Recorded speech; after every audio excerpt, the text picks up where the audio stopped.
कोल्हापुरातील कदमवाडी इथल्या कपूर वसाहतीतील विक्री केलेल्या घराचा ताबा घेण्यासाठी चक्क तलवारीनं हल्ला केल्याची घटना 2 दिवसांपूर्वी घडली।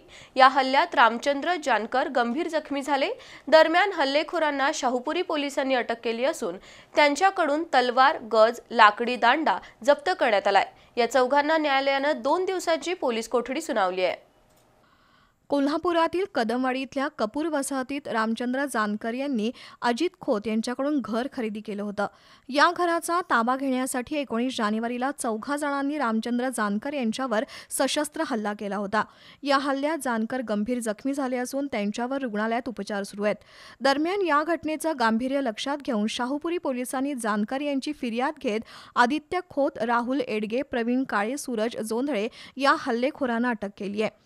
अधिक चौकशीत त्यांनी अजित खोत यांचा मुलगा आदित्य खोत हा घराचा ताबा सोडावा यासाठी वारंवार धमकावत असल्याचं जानकर यांनी सांगितलं। हल्लेखोरांना न्यायालयानं 2 दिवसांची पोलीस कोठडी सुनावली आहे।